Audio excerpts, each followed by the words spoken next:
Okay, so I have tried to record 4 videos. Had to scrap every single video. My camera kept cutting out.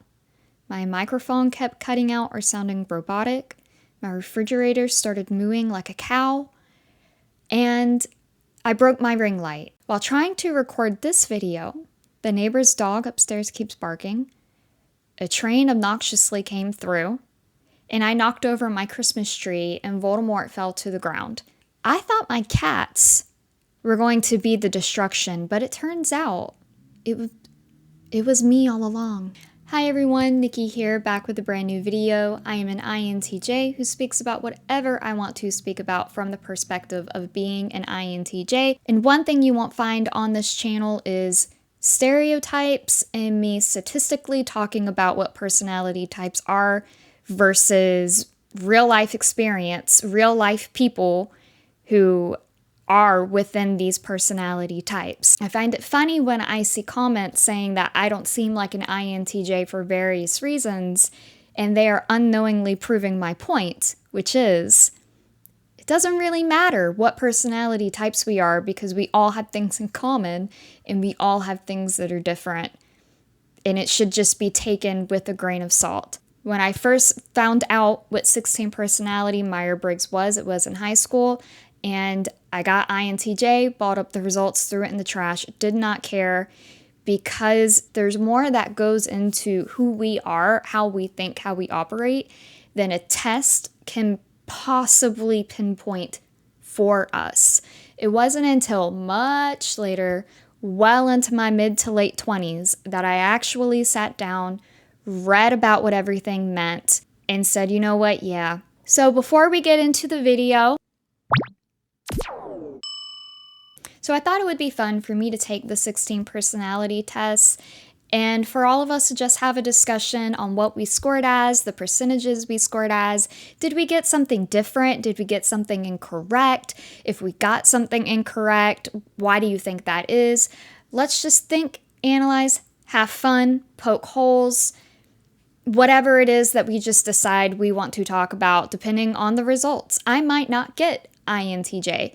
It's very possible I could get ISTJ or INTP. Who knows? Hell, I might even be an ENTJ like my homeboy Voldemort. We'll see where this goes. Am I a real INTJ? A real INTJ? Some people think I'm not a real INTJ, whatever the hell that is. Let's take this test for fun and let's see. So we have the first question. You regularly make new friends. So as you can see here, it's a spectrum of agree and disagree with this little gray circle in the middle, which I think of it as 50-50 sometimes, or neither agree or disagree. I'm sure I will be clicking that at least a couple of times. I'm just going to say agree or disagree, and I guess you can look to see how strongly I agree. You regularly make new friends. No. I don't have an issue with connecting with people per se, but I guess I am particular on the people that enter my life. I'm very introverted, so I gravitate towards other introverts who we just sync up when we need to be alone, and it's great. You spend a lot of your free time exploring various random topics that pique your interest. 100% strongly, absolutely agree, and I question what people do with their spare time if they're not exploring various random topics that pique their interest in their free time. If you disagree with this question, and if this question doesn't suit you, please put down in the comments what you do in your spare time. I'm interested. Seeing other people cry can easily make you feel like you want to cry too.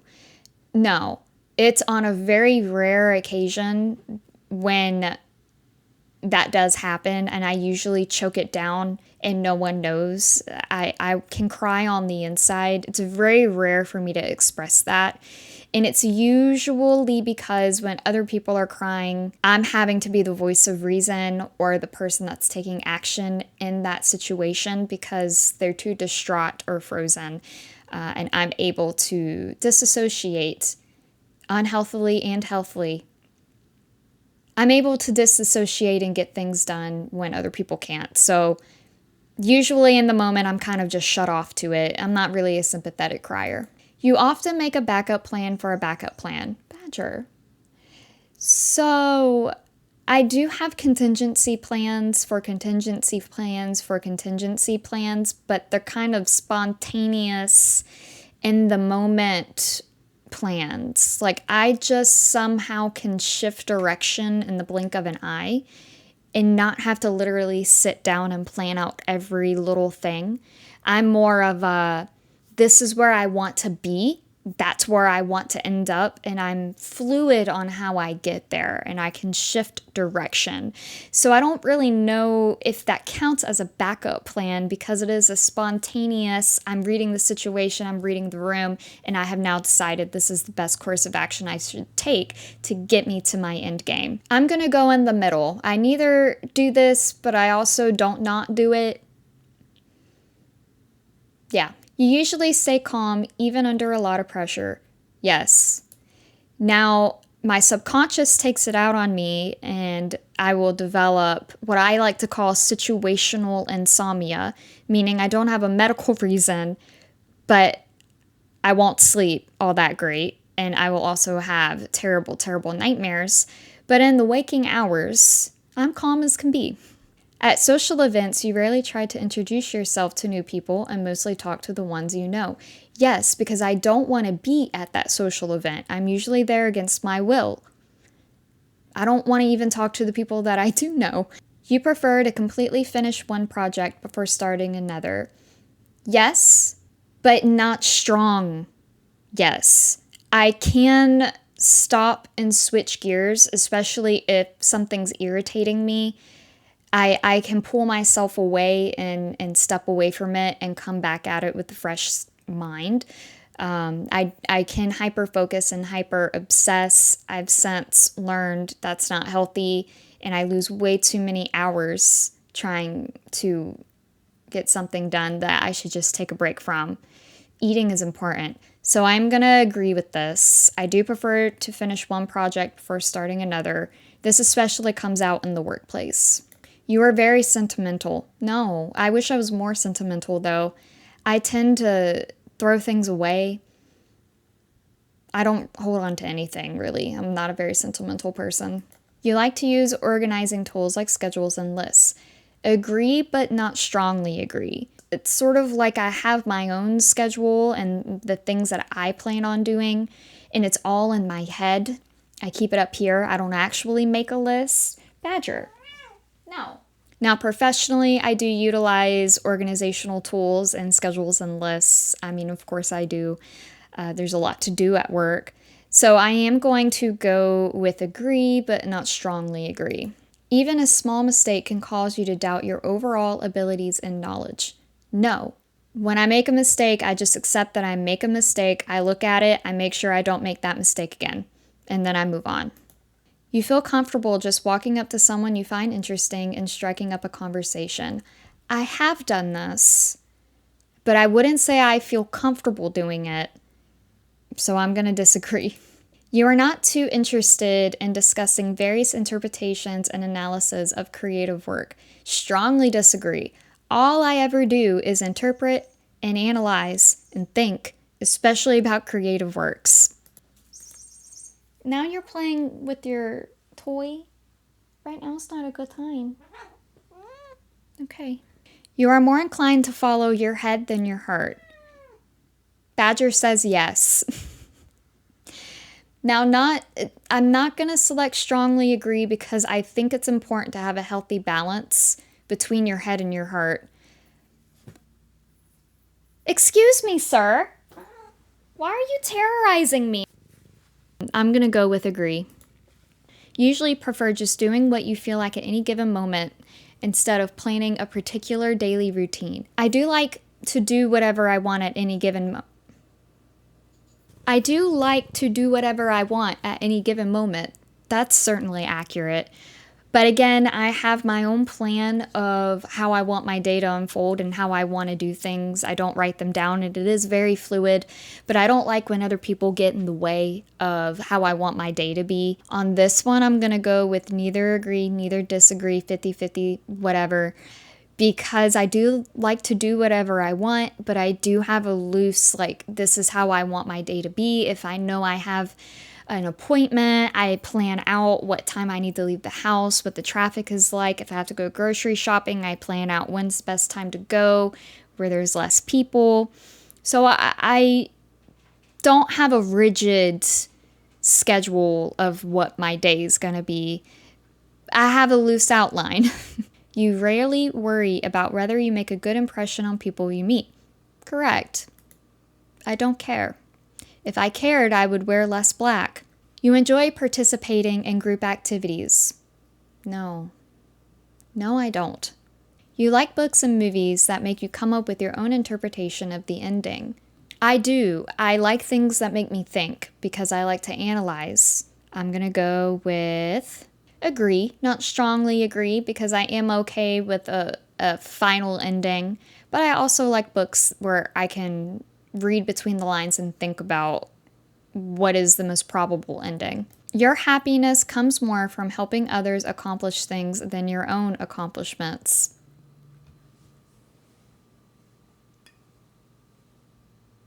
No, it doesn't. You are interested in so many things that you find it difficult to choose what to try next. No, I will get around to all of the things that I want to try. I'll make it happen. Mark my words. You are prone to worrying that things will take a turn for the worse. No.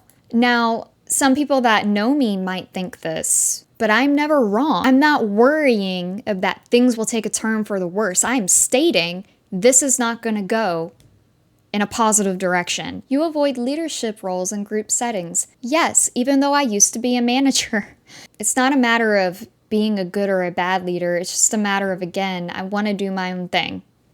You are definitely not an artistic type of person. Strongly disagree. That's right.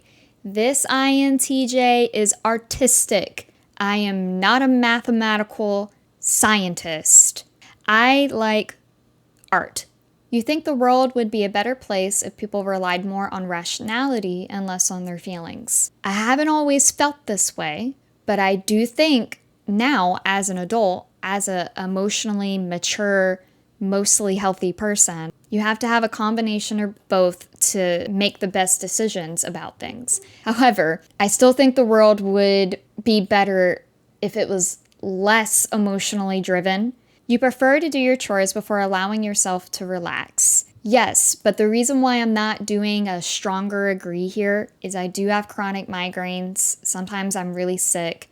I don't feel good a lot of the times, and I have had to sort of learn to relax and take it easy. There's a situation that comes up where I just can't get the dishes done. Me and the dishes have a hate-hate relationship. You enjoy watching people argue. I don't actually, and that's why I'm not on Twitter and why I don't do social media. I have YouTube here, and then I have Instagram, which when I remember it exists, I'll post something on it. You tend to avoid drawing attention to yourself. Yes, I do my best to disappear into the background and in a corner, but there seems to be something about me that sticks out, and I can't imagine what it is. Your mood can change very quickly. We're going to go in the middle because sometimes and sometimes not.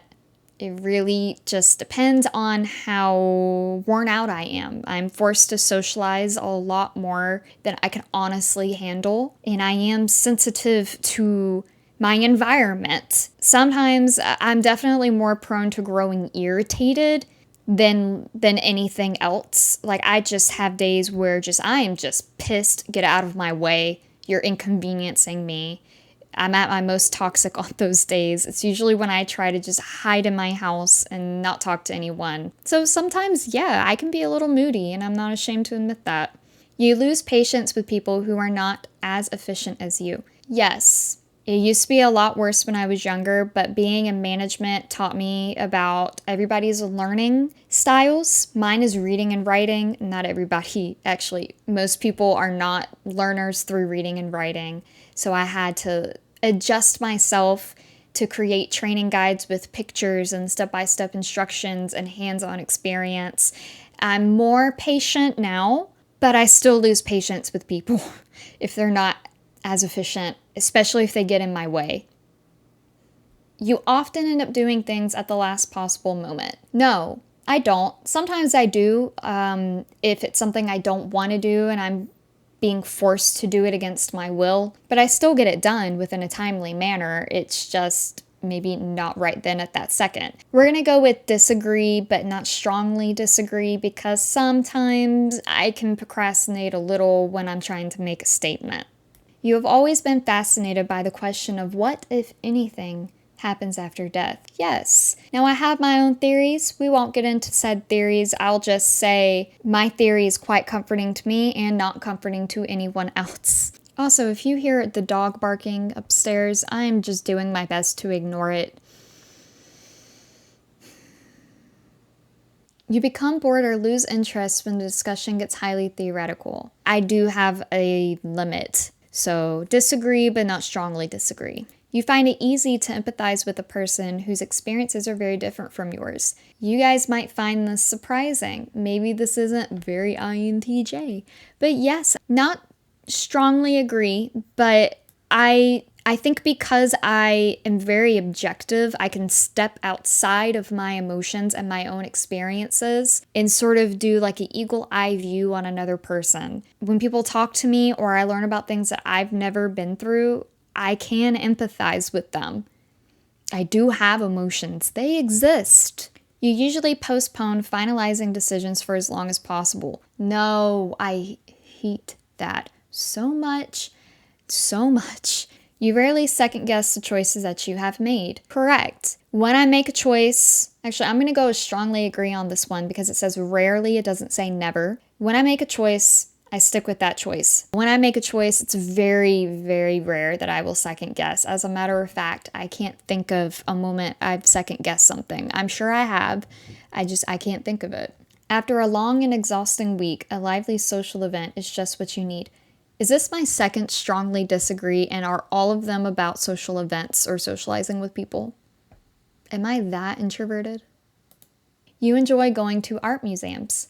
Yes, I do like art museums. You often have a hard time understanding other people's feelings. So earlier I said that I don't have a difficult time empathizing with people who have gone through something that I haven't. And that is true. Most of the time, I actually can understand other people's feelings, again, from an objective standpoint. It's like a very analytical understanding. I guess that counts. So I don't have a hard time understanding people's feelings, but I'm not entirely sure if I'm fully understanding them in the way I'm supposed to. So for this one, I am going to go in the middle. I understand it from a technical standpoint. You like to have a to-do list for each day. Not really. I have a to-do list in my mind, but I'm not really into, I'm going to write down what I want to do today and what I'm going to eat today. That's way too much planning for me. I just know. It's in my head. It's in here. It's in my noggin. We're going to actually go with no on this one. Not a strong disagree, but, my to-do list is in my brain. You rarely feel insecure. Correct. I rarely feel insecure. I do have insecurities just like anyone else. They exist. They're there. They're usually trauma-based. I don't really feel all that insecure all too often. Agree. You avoid making phone calls. Correct. But not because I feel insecure. I avoid making phone calls because I don't like talking to people. You often spend a lot of time trying to understand views that are very different from your own. Agree. I'm always thinking about other people's perspectives and their opinions, even if they don't necessarily matter to me in the way of what do people think about me, what do people feel about me. I don't really care about that. I want to understand where other people are coming from so I know how to navigate situations and I know what people are expecting, usually in a professional sense. In a personal sense, I just want to try not to hurt people. Yes, I'm always trying to understand views that are different from my own all the time. That's what I do. In your social circle, you are often the one who contacts your friends and initiates activities. No, if your plans are interrupted, your top priority is to get back on track as soon as possible. Yes, if I'm interrupted, I'm probably a little irritated at the interruption. Agree, but not strongly agree. It is a priority and it's a top priority, but it might not be my number one top priority. It all comes down to whatever I feel like prioritizing. You are still bothered by mistakes that you made a long time ago. No, Mistakes are how you learn. Mistakes are how you grow. You think about it, you learn from it, and you do your best to not repeat that same mistake. I don't drown in them. You rarely contemplate the reasons for human existence or the meaning of life. I actually think about this a lot. And just like with the death question, I have my own theory. I think the meaning of life is whatever we want it to mean. And the reasons for human existence is a bit more scientific. But I still think about it. I still think about the possibility of there being more. I'm not completely closed to the possibility of there being more. Your emotions control you more than you control them. Incorrect. My personal opinion on emotional control isn't a matter of whether you're expressing that emotion or not. It comes down to your actions. If I'm angry, what am I doing with that anger? It's not a matter of I'm angry, so I have no emotional control. That's not how emotions work. That's called suppressing your emotion and burying it. I used to do this a lot. Now I channel it into other things. If I'm angry, I'll work out. I will get to the root of the cause of the problem, get another job if my job's making me angry, which happened to me in October. I'll find ways to channel that emotion into something productive. That, to me, is emotional control. I am controlling the emotion. It is not controlling me. I'm not punching holes in the wall. So, just making that statement because there seems to be a common opinion that emotional control is not expressing emotion, and I strongly disagree with that concept. You take great care not to make people look bad, even when it is completely their fault. I don't go out of my way to make people look bad, even when it's their fault. I don't target people and try to make them get fired or make them look bad or make them look like anything. So I'm going to disagree because I'm apathetic either way. I'm not going to cover up for you or shield you from your mistakes or whatever it is that you did, but I'm also not going to put it on blast for the whole world to see. Things will unfold how they'll unfold. I am indifferent either way. Your personal work style is closer to spontaneous bursts of energy than organized and consistent efforts. We're going to go in the middle on this one, and I'll explain why. I am methodical and organized in the workplace and spontaneous at the same time. I do have spontaneous bursts of energy, but the energy is organized. I don't know how to explain it. It could have something to do with the fact that I do have ADHD. Sometimes I'm just overwhelmed by energy and I'm like, oh yeah, I have this project, I'm going to work on it. And I've thought about all the million things I want to do to this project. And it can, I guess, be a little, I'm a little spontaneous, but also very organized. So that's why I'm putting it in the middle. When someone thinks highly of you, you wonder how long it will take them to feel disappointed in you. Strongly disagree. You would love a job that requires you to work alone most of the time. Strongly agree. You believe that pondering abstract philosophical questions is a waste of time. No. I love thinking about things. Abstract, philosophical, whatever. I don't think that's a waste of time at all. I enjoy it. It's fun. You feel more drawn to places with busy, bustling atmospheres than quiet, intimate places. Strongly disagree. You know at first glance how someone is feeling. On this one, I will also go in the middle because it is a little bit like I look at someone, analyzing. The results, they're sad. Why are they sad? Analyzing. They drop their ice cream on the floor. So I'm going to put it in the middle here because I am good at figuring out how people are feeling, but it's something that I've learned. It's a skill that I have learned by just watching and analyzing people. You often feel overwhelmed. Disagree. Sometimes I can get overwhelmed, of course, and like what I mentioned earlier, I'll have nightmares. But usually it's the do or die situations that I thrive in. So, no, I don't really get all that overwhelmed. Not easily, at least. You complete things methodically without skipping over any steps. I am going to go with agree, but not strongly agree, because if I think that step is stupid, I will skip it. You are very intrigued by things labeled as controversial. Yeah, I mean, I just like to think about things. Anything, everything. I'm a thinker. It's just...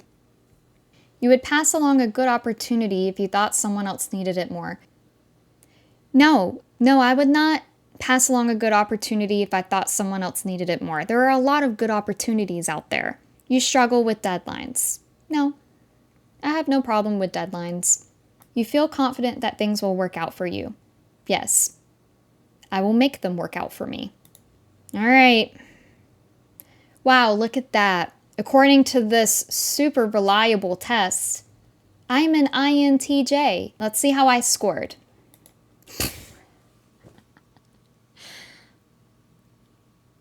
Well, I can't say that's a surprise. I'm 90% introverted. And you know what? For fun, I'm just going to read what this says. Introverted individuals tend to prefer fewer yet deep and meaningful social interactions and often feel drawn to calmer environments.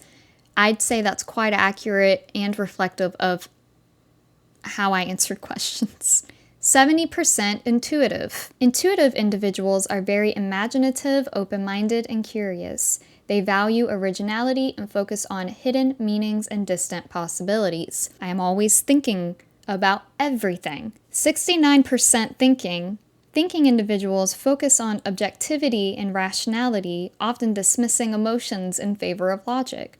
They tend to see effectiveness as more important than social harmony. I often have to make myself stop and pause, and pay attention to how people are feeling about something. 64% judging. Judging individuals are decisive, thorough, and highly organized. They value clarity, predictability, and closure, preferring structured and planning to spontaneity. Spontaneity. I was in speech therapy my entire elementary life, so there's some words sometimes I can't say, and it's all right. And 81% assertive. Assertive individuals are self-assured, even-tempered, and resistant to stress. They refuse to worry too much and tend to be self-confident when striving to achieve goals. All right, so there you have it. According to the 16 personalities test, which we all know is super reliable, right? I am still an INTJ, and I am an aggressive type. Who would have thunk it? As I've mentioned before, this video was just for fun. If you happen to get a different personality type or a personality type that you don't feel suits you at all, these are not 100% accurate. They are just a few questions, and all it sometimes takes is you being in a bad mood or misunderstanding a question, and you could get a totally different personality type. Always research what everything means. Anyway, I hope you all enjoyed the video. Please don't forget to take the test and tell me what percentages you got, what personality you got, what personality type you are, if you got something different, and let's just have fun with it, because we know these tests aren't exactly fail-safe. So anyway, I hope you enjoyed the video, and I will see you in the next one. Bye.